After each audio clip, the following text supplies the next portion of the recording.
Howrah junction से दिल्ली जाने के लिए एक स्पेशल ट्रेन रवाना होने वाली थी। प्लेटफॉर्म पर हजारों लोग वहां पर बैठे हुए थे, बहुत ज्यादा भीड़ भाड़ थी। तभी एक जो लड़की बैठी थी, उसके ऊपर एक आदमी की नजर पड़ती है। 8 साल पुराने तलाकशुदा पति जो होता है, वो उसके करीब आता है, उसको देखने की कोशिश करता है। अब इसका जीवन साथी कौन है, किसके साथ जा रही है, कहाँ जा रही है। और वो लड़की दौड़ के जाकर स्लीपर कोच में घुसने की कोशिश करती है। क्योंकि उसका जो पति होता है, उसका टिकट एसी डिब्बे का होता है। लेकिन जब वो अपनी तलाकशुदा पत्नी को देखता है, तो उसके पीछे लग जाता है। और वो लड़की जो होती है वो स्लीपर कोच में घुसती है, तो वो लड़का भी उसके पीछे पीछे स्लीपर कोच में घुस जाता है। वो लड़की जाकर अपने सीट पर बैठती है, और ये जो उसका तलाकशुदा पति होता है, ये भी इसके पीछे पीछे आ रहा था और जानने की कोशिश कर रहा था कि कोई इसके आसपास तो नहीं है, कोई इसके साथ में तो नहीं है, कहीं जा रही है और कहाँ जा रही है। उसके मन में बहुत सारे सवाल थे, और वो जाकर अपने तलाकशुदा जो उसकी पत्नी होती है, उसी की सीट पर बैठने की कोशिश करता है। दोस्तों, ये जो कहानी है, दिल को छू लेने वाली कहानी है, और आपके और हमारे जीवन से संबंधित ये कहानी है। अक्सर ऐसा होता रहता है हम लोगों के साथ में।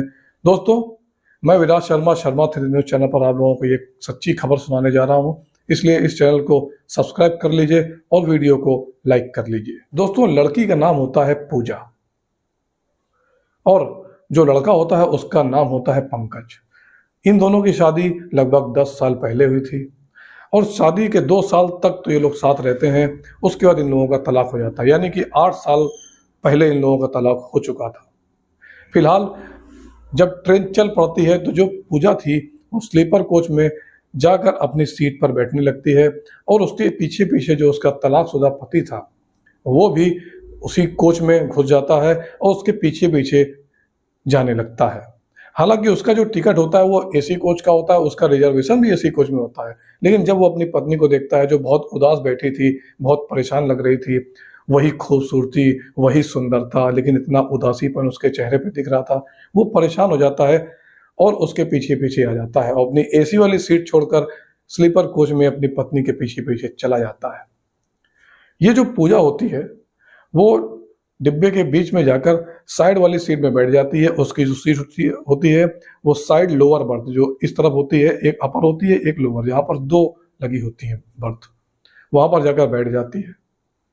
तभी उसका जो तलाकशुदा पति होता है वो अगल बगल देखता है और थोड़ा दूर बैठा रहता है कि कोई इसका पति हो या कोई इसके साथ में हो, जो इसके साथ में बैठने वाला हो। वो बैठा रहता है थोड़ी देर। एकाएक एक आदमी आता है और वो उसकी सीट में बैठ जाता है। तो वो जो पूजा होती है तुरंत कह देती है, अरे भाई साहब, यहाँ कहाँ सामान रख रहे हैं, यहाँ पे आपको कोई जगह नहीं है, ये पूरी मेरी सीट है। तो आदमी बोलता है, अरे मैडम, थोड़ी दूर तक जाना है, घंटे 2 घंटे की बात है, मुझे बैठा लीजिए। तो बोलती, नहीं, मेरी तबीयत खराब है और मैं बस आराम करने जा रही हूँ, मैं लेटने जा रही हूँ। तो वो आदमी दूसरी सीट में जाके जहाँ खाली मिलता है वहां बैठ जाता है। जब ये तलाकशुदा पति इस बात को देखता है, तो थोड़ी देर के बाद एक और आदमी आता है, वो उसको भी मना कर देती है और तबीयत खराब होने का बहाना बनाती है, और अपनी सीट में किसी को बैठने नहीं देती है, और बोलती, मैं आराम करने जा रही हूँ। और ये जो तलाकशुदा पति होता है, ये सब कुछ देख रहा था। जो पूजा है वो खिड़की के बाहर झांक रही थी। जब भी कोई आता तो वो उसको सीट के लिए मना कर देती, और धीरे से ये जो पंकज होता है, पंकज जाकर अपना बैग उसकी सीट पर रख देता है। वो आराम से बिल्कुल पैर फैलाकर बैठी हुई थी, और तुरंत तो वो जैसे ही बैग को देखती बोलते, अरे यहाँ कहाँ सामान रख रहे हो, ये तुम्हारी जगह नहीं, ये मेरी सीट है, हटाइए अपना ये सब बैग है, मुझे आराम करना है। वो बोलता है, मैडम, थोड़ी दूर जाना है, 2-3 घंटे की बात है, मैं उतर जाऊंगा, मुझे आप थोड़ा सा बैठने के लिए दे दीजिए। जब पूजा वो आवाज सुनती है, तो उसके दिमाग में एक तरंग उठती है, और उसको लगता है ये आवाज तो कहीं जानी पहचानी लग रही है। और वो अपने पति की तरफ देखती है, और जैसे ही उसकी तरफ ऐसे देखती है, तो उसकी आंखें फटी की फटी रह जाती हैं, उसके पैरों तले जमीन खिसक जाती है, उसकी नजरों में सवालिया निशान पड़ जाते हैं। जो पंकज होता है, पंकज भी उसको देखता है, और वो भी मंद मंद अपने आप को कोस रहा था उसकी खूबसूरती को देखकर।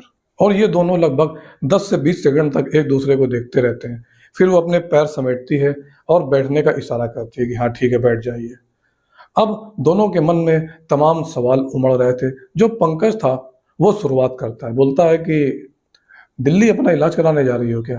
तो पूजा बोलती, नहीं नहीं, मुझे क्या हुआ, मैं क्यों इलाज करवाने जाऊंगी। नहीं नहीं, अभी तुमने कुछ लोगों को मना किया ना सीट में बैठने के लिए, और तुम बोली भी कि तुम्हारी तबीयत खराब है, तो मुझे लगा कि शायद ऐसा ही कुछ है और तुम काफ़ी उदास भी दिख रही हो। तो पूजा बोलती है, नहीं ऐसी कोई बात नहीं है, मेरी तबीयत कोई ख़राब नहीं है और मेरी उदासी का कारण जानकर आप क्या करोगे? आप बैठ तो गए हो, आराम से चले जाना, जहाँ उतरना है उतर जाना, ऐसी मुझे कोई दिक्कत नहीं है।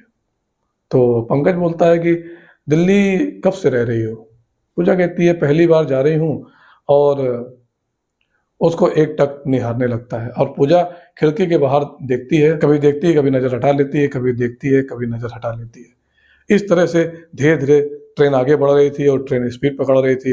अब चूँकि सर्दी का महीना था और ट्रेन जब चलने लगती है, तो ठंडी-ठंडी हवा अंदर घुसने लगती है और जो सारे पैसेंजर थे, वो लोग कुछ ना कुछ अपने पास लेकर आए थे ओढ़ने के लिए और जो पूजा थी, वो भी अपने बैग से ऊनी कंबल निकालती है और उसको ओढ़ लेती है।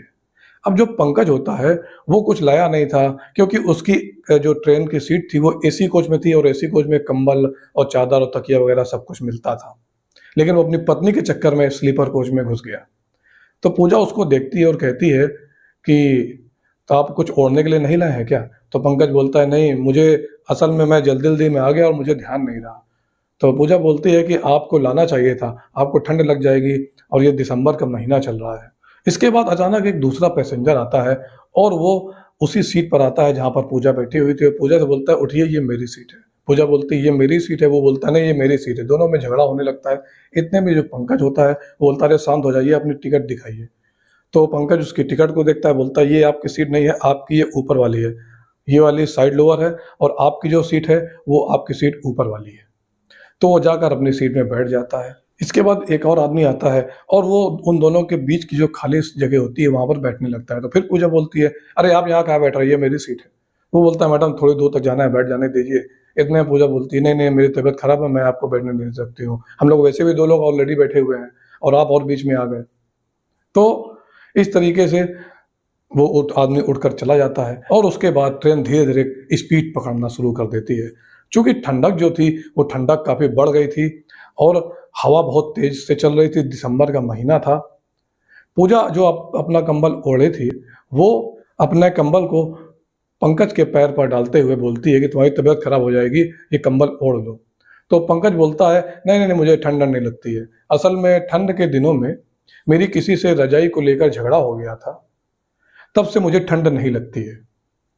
अब ये बात जब उसने बोली, तो ये बात तब की है जब इन दोनों का तलाक नहीं हुआ था और सर्दियों के दिनों में कंबल की खींचातानी को लेकर इन दोनों पति-पत्नी में, पूजा और पंकज में झगड़ा हो गया था और मारे गुस्से के जो पूजा थी उसने 1 बाल्टी पानी कंबल में डाल दिया था और उस पूरी रात को ये लोग किसी तरह ठिठुर के अपनी रात गुजार पाए थे। जब पंकज ने ऐसा इशारा किया, तो पूजा भी समझ जाती है और मुस्कुरा कर कहती है और हँसने लगती है और बोलती है कि इसमें भी आपकी गलती रही होगी। वो बोलता है, नहीं अगले ने पानी डाल दिया था, अब बताओ मेरी क्या गलती थी? तो दोनों लोग हँसने लगते हैं और उसके बाद सफ़र चलता रहता है। धीरे-धीरे खाने का टाइम हो जाता है और जो पूजा होती है बोलती है कि आप खाना खा लीजिए। वो बोलता है कि नहीं मैं कुछ लाया नहीं हूँ और कभी कोई आएगा तो मैं बाहर से खा लूँगा। तो पूजा बोलती है कि आप नहीं लाए हैं तो कोई बात नहीं, मैं लाई हूँ, आप मेरे से खा लीजिएगा। तो वो कहता है कि नहीं, नहीं ऐसी कोई बात नहीं है। पूजा बोलती है, नहीं खा लीजिए, कोई दिक्कत नहीं है। उसके बाद वो अपने टिफ़िन खोलती है, उसमें 2-3 रोटियाँ थी। वो बोलती है, कोई बात नहीं, अगर तुम लाए हो तो खा लो, अगर पीने के लिए लाए हो तो पी भी लो, मुझे कोई दिक्कत नहीं है और वैसे भी आपका टाइम हो गया है खाने और पीने का। अब जो पंकज होता है, वो बोलता है, अरे नहीं यार ऐसी कोई बात नहीं है, जैसा तुम समझ रही हो ऐसा कुछ नहीं है, मैंने पीना छोड़ दिया है। मैं पहले पीता था और अब पीना मैंने छोड़ दिया है। तो पूजा इस बात पे हैरान हो जाती है और बोलती है, कब से छोड़ दिया है? तो बोलता है, नहीं मैंने 4 साल से छोड़ दिया है, अब मैं पीता नहीं हूँ। वो बोलती है, नहीं आप झूठ बोल रहे हो, मुझे यकीन नहीं हो रहा है, मैं कैसे मान लूँ कि आप पीते हैं? बोलता है, नहीं तुम किसी से भी पूछ सकती हो, मैं नहीं पीता हूँ, तुम्हारी कसम। तो पूजा बोलती है, मेरी कसम क्यों खा रहे हो? मैं कौन होती हूँ आपको कसम खिलाने वाली? आप मेरी कसम मत खाइए। वो बोलता है, तुमको जिसकी कसम खिलानी हो खिला लो, मैं अब नहीं पीता हूँ, मेरी माँ की कसम, मैं नहीं पीता हूँ। इतना कहता है, उसके बाद पूजा कहती है, ठीक है, अगर आपने छोड़ दिया है तो बहुत अच्छी बात है और काश पहले छोड़ दिए होते, खैर आप सुधर गए हैं तो बहुत अच्छी बात है। मैं तो भगवान से ही दुआ करूँगी और मुझे सुनकर बहुत खुशी भी हुई कि आपने अब शराब छोड़ दी है। सच बताऊँ मैं दिल से कह रही हूँ, क्या आप आपने वाक़ई में छोड़ दी? वो बोलता हाँ, मैंने सही में छोड़ दी पूजा। तो वो बोलती है वाह! जिस कारण से तलाक हुआ था और आपने जिस चक्कर से मुझे छोड़ दिया, आपने आज उसे ही छोड़ दिया।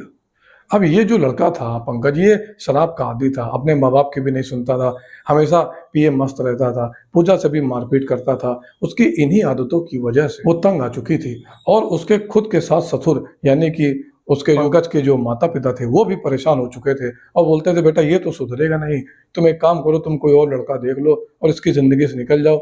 इसके साथ तो तुम्हारी ज़िंदगी निभेगी नहीं, ये बहुत ही ज़्यादा नालायक और निकम्मा है। ना कुछ काम करता है, ना धाम करता है, ऊपर से दिन-रात शराब पीता है, तुमको मारता है, गालियाँ देता है। ऐसी ज़िंदगी का कोई मतलब नहीं है।"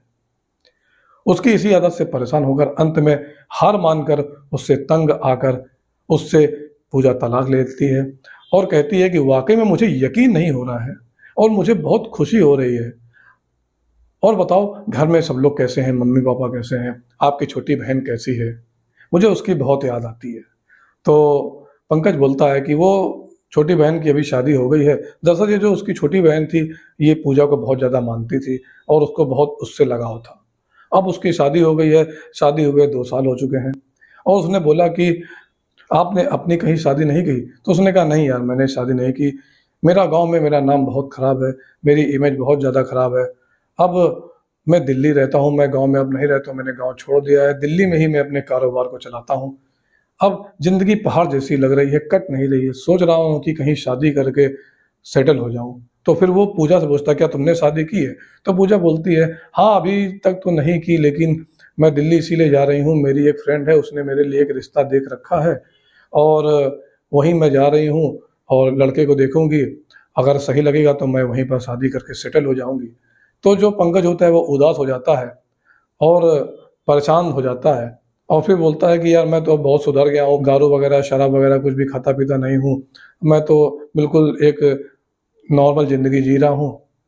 पूजा बोलती है अच्छी बात है अगर आप ऐसा कर रहे हैं, मैं भगवान से यही दुआ करूँगी कि आपको भगवान सलामत रखे और आपकी जो आदत है ये अच्छी आदतें बनी रहें, बुरी आदतें आपको कभी ना लगें। आप खुश रहें यही मैं भगवान से दुआ करती हूँ। मगर जो पंकज था वो सोच रहा था कि ये जो पूजा है ये मुझसे बात करे इस मुद्दे पे और अगर बन सके तो हम लोग फिर से एक हो जाएँ। पंकज के मन में बहुत सारी बातें आ रही थी, उसके मन में बहुत सारे तूफ़ान चल रहे थे और ये भावनाओं का तूफ़ान पंकज की आँखों में दिख रहा था। उसके बाद धीरे-धीरे जब रात गहरी हो जाती है, तो पूजा बोलती है कि मैं रोटी लाई हूँ, चलो खा लेते हैं। इतने में पंकज बोलता है कि रोटी देखो इतनी कम रोटी में मेरा पेट तो भरेगा नहीं, तुम एक काम करो तुम खुद ही खा लो क्योंकि वो जो पूजा थी वो अपने लिए ही खाना लेकर आई थी। वो बोलती नहीं खा लीजिए ऐसी कोई बात नहीं, तो पूजा उसको जो है अपने उसमें खिलाना शुरू कर देती है। पंकज किसी तरह खा तो लेता है क्योंकि पंकज को भी कहीं न कहीं पूजा के साथ वो जो समय था, वो जो सफ़र था, वो रात का अंधेरा और ठंडी-ठंडी हवा और चलती हुई ट्रेन और इन दोनों में 2 दिल एक-दूसरे को देख रहे थे। 2 तलाकशुदा पति-पत्नी एक-दूसरे को देख रहे थे। दोनों के मन में बहुत सारे तूफ़ान चल रहे थे। उसके बाद फिर इधर-उधर करके फिर वहाँ पर बिरयानी वाला आता है और पंकज उससे बिरयानी ले लेता है। उसके बाद वो बिरयानी दोनों लोग खाते हैं। उसके बाद दोनों लोग खाना खाने के बाद सोने की तैयारी करते हैं। चूँकि अब तक रात का 11 बज चुका था और बातें करते-करते भी बहुत समय बीत चुका था और ठंड बहुत ज़्यादा बढ़ रही थी। इधर दोनों इधर-उधर सर करके सो जाते हैं। पूजा का सर उस तरफ, इसका सर इस तरफ और दोनों को नींद कहाँ आ रही थी। दोनों एक-दूसरे के ख़्यालों में खोए थे। इसी ख़्याल में कि मेरी इतनी खूबसूरत बीवी इसको मैंने छोड़ दिया शराब के चक्कर में और बेचारी अब दूसरी शादी करने जा रही है। काश ये मुझे अपना बना लेती। मगर वो अपने अंदर से हिम्मत नहीं कर पा रहा था। वो कह नहीं पा रहा था पूजा से कि दोबारा मेरी ज़िंदगी में आ जाओ। आधी रात से भी ज़्यादा गुज़र चुकी थी। तभी पूजा उठती है और कहती है कि आपको सर्दी तो नहीं लग रही है? तो वो बोलता है हाँ, लग तो रही है लेकिन क्या करूँ? तो पूजा अपने बैग से एक मफलर निकालती है और वो मफलर उसके कान में चारों तरफ ऐसे करके बाँध देती है और कहती है ठीक है अब आप आराम से सो जाओ। अब सुबह हो जाती है और दोनों जब सुबह होती है तो उठते हैं, उठने के बाद दोनों चाय नाश्ता करते हैं और धीरे-धीरे ट्रेन चलती है और नई दिल्ली का रेलवे स्टेशन आ जाता है। दोनों उतर जाते हैं। जो पंकज होता है वो उसको मफलर देने लगता है। तो पूजा बोलती है ठीक है आप रखे रहिए, इसकी कोई ज़रूरत नहीं है। वो बोलता है कि मफलर वैसे तुमने बहुत अच्छा बनाया है, हाथ से बनाया है क्या? तो वो बोलती है कि हाँ, मैंने हाथ से बनाया है और मैं उनके लिए देने जा रही थी जिससे मैं शादी करने जा रही हूँ। ठीक है, अगर आप ही रखना चाहें तो आप रख लीजिए, कोई दिक्कत नहीं है, मैं दूसरा बुन लूँगी। वो उस मफलर को अपने बैग में डाल लेता है और उसके जेब में 2 ढाई हज़ार रुपए पड़े हुए थे। तो वो पूजा को देने लगता है कि बोलता है ये रख लो, तुम्हें रास्ते में ज़रूरत पड़े तो कुछ खा पी लेना। और तो वो बोलती नहीं, नहीं, नहीं मेरी ऐसी पैसे की कोई बात नहीं है, पैसे के लेन-देन की कोई तुक ही नहीं बनता क्योंकि अब मैं आपकी बीवी तो हूँ नहीं कि आपसे मैं पैसा लूँ। तो आप अपने इस पैसे को रखे रहिए। इतने में जो पंकज होता है उसका जो चेहरा होता है वो बिल्कुल उतर जाता है और वो और उदास हो जाता है। और वो उससे बोलती है आप यहाँ से चले जाइए, मेरी फ्रेंड आने वाली है, मैं उसके साथ आराम से चली जाऊँगी, मुझे जहाँ जाना है। वो चला जाता है और उसके थोड़ी देर के बाद पूजा की फ्रेंड आ जाती है। उसका नाम सरिता होता है। वो बोलती है, "अरे पूजा, बता कोई दिक्कत तो नहीं हुई सफ़र में तुझे आने में? कोई प्रॉब्लम तो नहीं हुई?" तो पूजा बोलती है, "नहीं यार, दिक्कत तो कोई नहीं हुई, सफ़र तो बहुत अच्छे से कटा। लेकिन मैं तुझे क्या बताऊँ यार, ट्रेन में मेरा तलाकशुदा पति मिल गया भटकते-भटकते और भटकते-भटकते मेरी ही सीट में आ गया। बेचारे के पास टिकट तो थी नहीं, क्या बताऊँ? लेकिन अब सुधर गया है, खाता-पीता बिल्कुल नहीं है और उसे देखकर मुझे बड़ी दया आ रही थी। वो मुझे लग रहा था कि वो मुझसे कुछ कहना चाह रहा है, लेकिन शायद कह नहीं पाया, वो हिम्मत नहीं कर पाया मुझसे बोलने की। लेकिन सच बताऊँ, जब वो जा रहा था ना, तो उसे देखकर मेरी आँखों में आँसू आ गए। सर पूजा इतना बोलती है और सरिता बोलती है, "अरे ठीक है, मरने दे उसको यार, क्या करना है? जब तेरी ज़िंदगी में था तब तो उसने कुछ किया नहीं। अब तू क्या दया कर रही है उसके ऊपर? अब उसको समझ में आएगा ना कि तू कितनी सुंदर है। और अच्छा ये बात बता, तूने उसको बताया तो नहीं कि तू शादी करने जा रही है?" बोली, "हाँ यार, मैंने उसे बता दिया कि मैं शादी करने जा रही हूँ।" बड़ा उदास लग रहा था। वो बोली, "हाँ, हाँ, ठीक है, अब रहम करने की ज़रूरत नहीं है। चल, मैं तेरे लिए जो रिश्ता ढूँढ के लाई हूँ, चल उसको देखना है, तू खुश हो जाएगी, इतना अच्छा लड़का है। कमाने खाने वाला बंदा है, कोई दिक्कत वाली बात नहीं है, कोई दारू शराब वगैरह कुछ नहीं छूता है, बढ़िया मस्त ज़िंदगी जीता है।" तो सरिता उसको पूजा को अपने रूम में लेके जाती है। इधर जो पंकज होता है, वो गांधीनगर में उसकी जीन्स की फैक्ट्री होती है दिल्ली में ही। 30-40 लोग उसकी फैक्ट्री में काम करते हैं। अगले दिन पंकज अपनी फैक्ट्री पर पहुँचता है, तो फैक्ट्री में जो उसकी सेक्रेटरी थी, वो सेक्रेटरी आती है और पंकज से बोलती है, "सर वो जो लड़की आपसे मैंने बताई थी ना, वो जो एक लड़की आने वाली है, वो लड़की आ गई है, आप उससे मिलना चाहती है आपसे, आप उससे मिल लीजिए।" वो बोलता है, "हाँ यार, तुम बोल तो रही थी अपनी किसी फ्रेंड से मिलवाओगी शादी के लिए। अगर देखो अगर फ्रेंड तुम्हारी अच्छी होगी तो मैं शादी कर लूँगा और मुझे कोई दिक्कत नहीं, दहेज वगैरह कुछ नहीं, ऐसी कोई बात नहीं, मुझे कुछ नहीं चाहिए। हाँ, बस लड़की अच्छी होनी चाहिए।" तो इतने में जो उसकी सेक्रेटरी होती है वो उसको आगे लेकर जाती है और वो पंकज पीछे-पीछे जाता है, उसकी सेक्रेटरी आगे-आगे चलती है और जैसे ही कमरे में घुसती है, उसके बाद पंकज पीछे से आता है, तो वहाँ पर जो लड़की बैठी हुई थी, उसको जैसे ही पंकज देखता है, पंकज की आँखें फटी की फटी रह जाती हैं।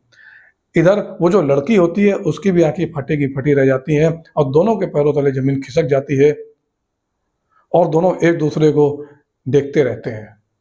और देखने के बाद वो जो सेक्रेटरी होती है, वो बोलती है कि देखो यार, यही मेरे सर हैं जिससे मैं तुमसे शादी करने के लिए बात कर रही थी। बहुत अच्छे सर हैं, खाते-पीते कुछ भी नहीं है, बहुत अच्छी इनकी ज़िंदगी है। इतने में वो दोनों एक-दूसरे को देख रहे थे। तो वो जो सेक्रेटरी होती है, वो दोनों को सर को हिलाती है, बोलती है, "अरे सर, कहाँ देख रहे हैं?" तो वो बोलता है, "हाँ, हाँ, हाँ, बोलो।" तो इतने में वो जो पंकज होता है, उसका ध्यान टूटता है और वो जो लड़की थी, वो लड़की पूजा ही थी, जिससे ये सरिता उसको मिलाने के लिए लाई थी। मगर जैसे ही पंकज जो होता है, वो पंकज पूजा को इशारा करता है कि चुप रहना, शांत रहना, जिससे सरिता ना देख पाए। ऐसे बोलता है, "शांत रहना।" और वो सरिता से कहता है, "यार एक बात बताओ, तुमने तो मुझे कहा था कि तुम्हारी फ्रेंड जो है वो अ, शादीशुदा नहीं है, बिल्कुल कुँवारी है, तुम तो ऐसे बता रही थी और ये इस लड़की को देखो, मुझे देख के लग रहा है कि इसकी तो शादी हो चुकी है।" तो सरिता बोलती है, "अरे नहीं सर, ये वही लड़की है, एकदम कुँवारी है, आप किसी से कहीं से भी पता कर सकते हैं। मेरी फ्रेंड है, मैं इसे बचपन से जानती हूँ।" तो पंकज बोलता है, "अरे यार, मुझे मत चढ़ाओ यार, मैं शक्ल देख के जान जाता हूँ शादी हुई है कि नहीं हुई है।" तो सरिता बोलती है, "अरे सर, आप बात नहीं समझ रहे, लड़की एकदम कुँवारी है, मेरी फ्रेंड है, मैं उसको बचपन से जानती हूँ। आप मेरी बात का भरोसा करिए, विश्वास करिए मेरी बात का।"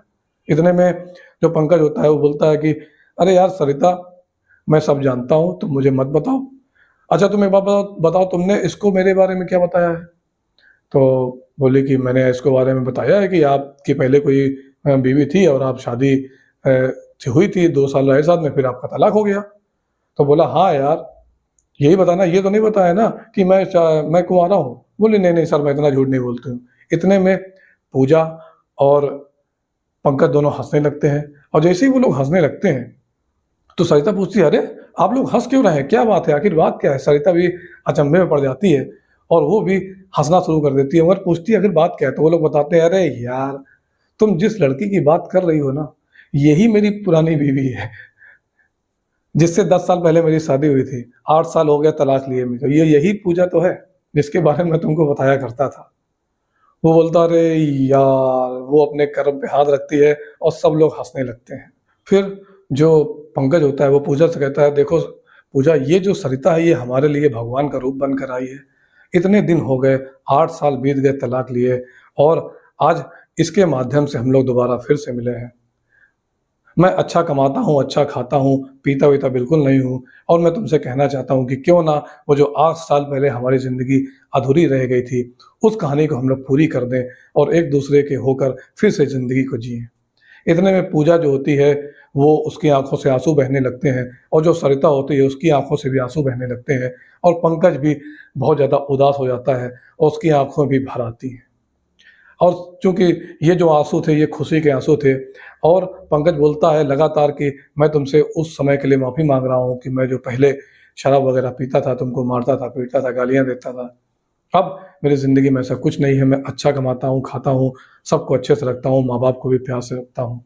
मैं अब बहुत सुधर गया हूँ, तुम अगर मेरी ज़िंदगी में आ जाओगी, तो मेरी ज़िंदगी फिर से स्वर्ग बन जाएगी।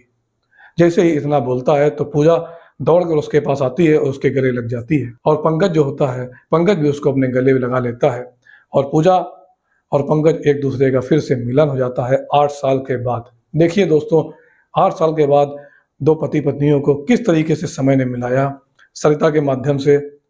समय सबसे बड़ा बलवान है, भगवान चाहे तो क्या नहीं कर सकते। इस तरीके से 2 दिल एक दूसरे से फिर से मिल जाते हैं। पूजा बोलती है, अब आपको कुछ बोलने और बताने की ज़रूरत नहीं है, मैं जानती हूँ कि आप बहुत अच्छे हो चुके हैं।